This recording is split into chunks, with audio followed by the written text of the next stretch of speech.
Good morning student. हमने पंचवर्षीय योजनाएं कर ली थी, अब हम करेंगे पंचवर्षीय योजनाओं की उपलब्धियां। और मैं भी आपको ये किसी बुक में नहीं मिलेगी, तो मैं जैसा कहती हूँ वैसा आप लिखते जाना। मैं एज ए बुक ही आपको पढ़ के सुनाऊंगी, ठीक है, क्योंकि जो उपलब्धियां थी उसमें समझाने का कुछ था नहीं, ना मैं कुछ उसमें ऐड कर सकती हूँ ना आप कुछ ऐड कर सकते हो, ठीक है। तो हमारी आज की हेडिंग क्या हो जाएगी? पंचवर्षीय योजनाओं की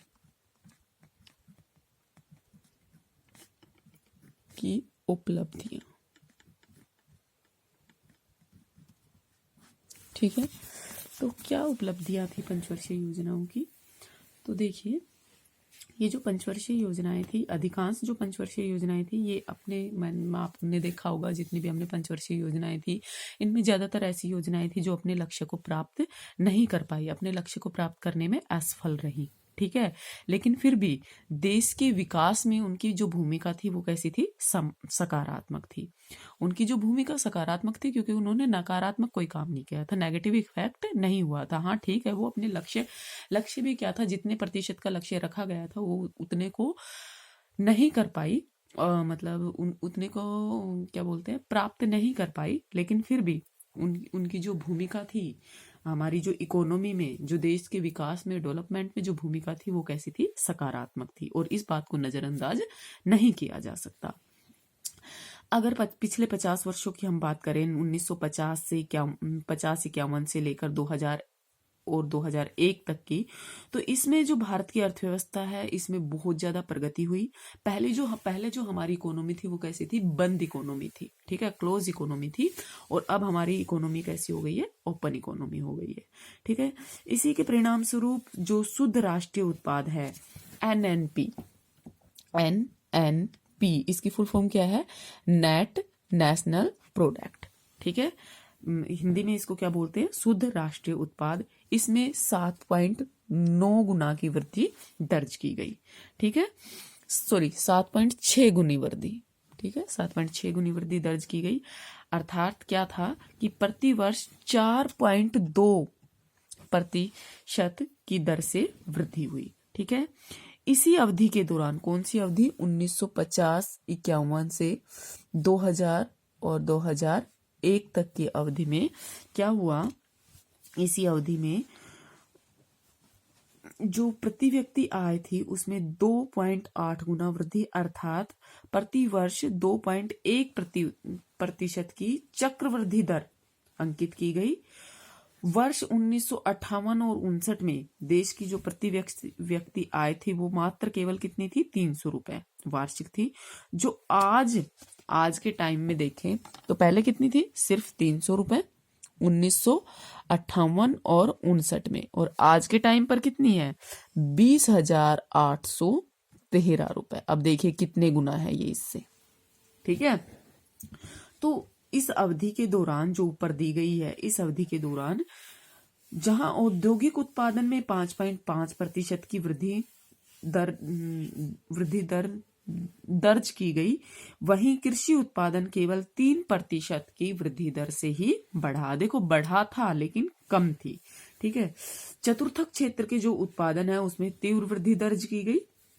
व्यापार और परिवहन और वित्तीय सेवाओं में से जो प्रत्येक सकल घरेलू उत्पाद में योगदान था वो 16 गुना बढ़ा, और प्रशासन और सेवाओं के योगदान में 12 गुना की वृद्धि अंकित की गई। नियोजन के प्रयासों से देश की जो अर्थव्यवस्था है उसका विविधीकरण हुआ, और गैर प्राथमिक क्षेत्र थे उसमें क्या हुआ? विकास की गति जो थी वो कैसी रही? तीव्र रही। 1950-51 में सकल घरेलू उत्पाद में प्राथमिक क्षेत्र का योगदान कितना रहा? 59.2%, ठीक है। और जो 2000 और 2001 में घटकर कितना हो गया? केवल 26.6% रह गया, ठीक है। इसके विपरीत इसी अवधि में द्वितीय क्षेत्र की भागीदारी 13.3% से बढ़कर कितनी हो गई? 25%। कितनी हो गई? 25% हो गई, ठीक है। और तृतीय क्षेत्र 27.5 से बढ़कर कितना हो गया? 48.4%, ठीक है। द्वितीय क्षेत्र में विनिर्माण, विद्युत, गैस और जल की जो आपूर्ति है उसमें तेजी से विस्तार हुआ। इसी प्रकार जो तृतीय क्षेत्र है उसमें व्यापार, परिवहन, लोक प्रशासन में तीव्र वृद्धि हुई। यह जो भारतीय अर्थव्यवस्था है इसकी परिपक्वता का परिचायक था इतनी वृद्धि होना। ठीक है, वर्ष 1951 में जो भारत की विकास दर है वो 5% थी। कितनी थी? 5%। कब थी? 1951 में। और जो अगर आज के टाइम की बात करें तो कितनी हो गई है? 8% के आसपास पहुंच गई है। ये जो ऊपर जो परिवर्तन हुए हैं इनका कामगारों की संरचना पर कम प्रभाव देखा गया। 1951 में जो कार्यशील जनसंख्या है उसका 72% भाग किसमें लगा हुआ था? प्राथमिक क्षेत्र में लगा हुआ था, जो 1991 में घटकर कितना हो गया?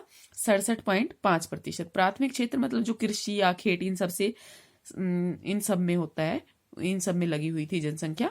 ठीक है, लेकिन 1991 में घटकर कितनी हो गई? 67.5% रह गई।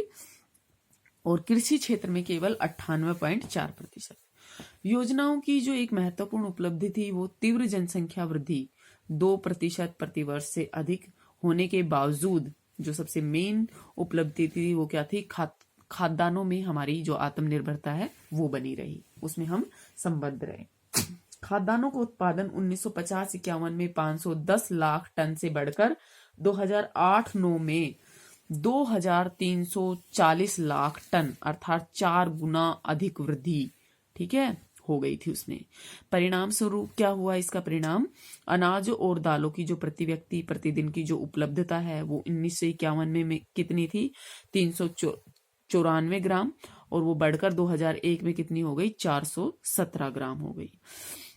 यद्यपि ये जो अवधि थी इसी में जो दालों की उपलब्धता थी वो 61 ग्राम से घटकर कितनी हो गई?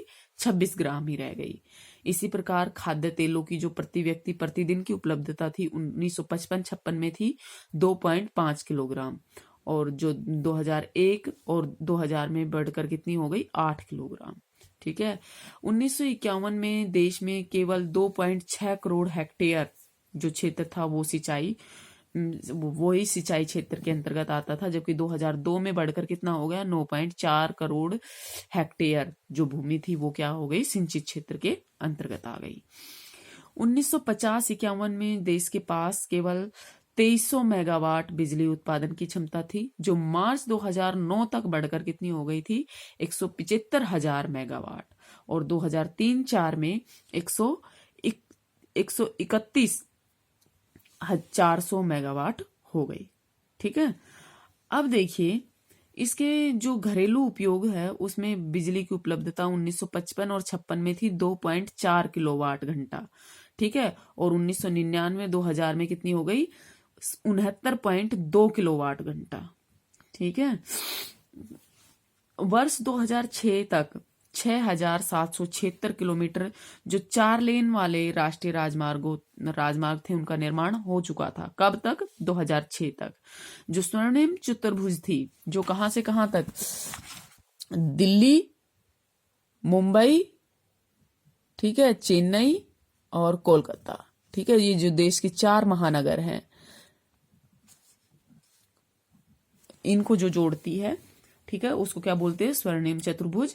जो ये स्वर्णिम चतुर्भुज योजना के जरिए जो देश के महत्वपूर्ण औद्योगिक और वाणिज्यिक केंद्र थे उनको 4 लेन वाले जो राजमार्ग थे उनसे जोड़ने का अंतिम जो चरण था वो पूरा हुआ। प्रधानमंत्री ग्रामीण सड़क योजना के तहत गांवों को राष्ट्रीय राजमार्गों से जोड़ा गया।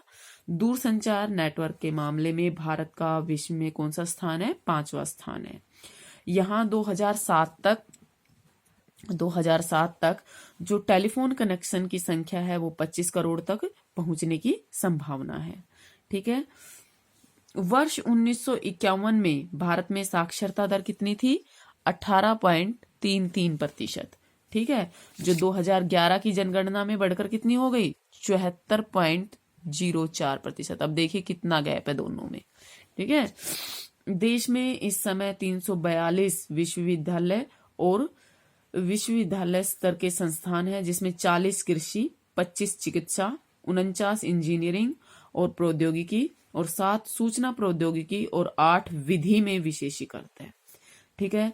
प्रसिद्ध विज्ञान पत्रिका न्यू साइंटिस्ट, कौन सी है? New scientist. न्यू साइंटिस्ट जो है उसके अनुसार भारत 2025 तक वैश्विक ज्ञान उत्पादन का केंद्र बन सकता है। 11,000 करोड़ रुपए की राशि से ऋषिकेश, रायपुर, भोपाल, पटना, जोधपुर और भुवनेश्वर में एम्स क्या है? हॉस्पिटल, इसकी 6 शाखाएं खोली जा रही हैं। प्रधानमंत्री स्वास्थ्य सुरक्षा योजना के तहत 1560 करोड़ रुपए की राशि से 13 चुनिंदा मेडिकल कॉलेज को उच्च स्तरीय बनाने का प्रयास किया जा रहा है। ठीक है। गरीबी उन्मूलन देश की आर्थिक विकास की कार्यनीति का जो अभिन्न अंग रहा है। 1973-74 में जहां गरीबी की रेखा के नीचे रहने वाले लोगों का प्रतिशत कितना था? 55 था। वहीं 1999-2000 में ये केवल कितना रह गया? 26% रह गया।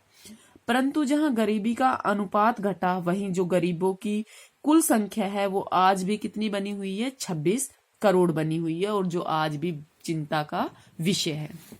ठीक है। रोजगार सृजन में नियोजन की एक प्रमुख भूमिका रही है, प्राथमिकता रही है। 1983 में रोजगार लोगों की संख्या केवल 30.3 करोड़ थी, जो सन 2000 में बढ़कर कितनी हो गई? 39.7 करोड़ हो गई। परंतु ये जो वृद्धि दर है, ये जनसंख्या वृद्धि के मामले में कुछ भी नहीं है, बहुत ही कम है। देश में आज भी 4.5 करोड़ जो पंजीकृत जो लोग हैं वो क्या है? बेरोजगार है। देश के 200 जिलों में ग्रामीण रोजगार गारंटी योजना के तहत अकुशल बेरोजगारों को साल में 200 दिन की जो रोजगार सुविधा है वो प्रदान की गई है। ठीक है। नेक्स्ट, नियोजन की विफलताएं क्या क्या रही वो हम करेंगे नेक्स्ट क्लास में। Thank you.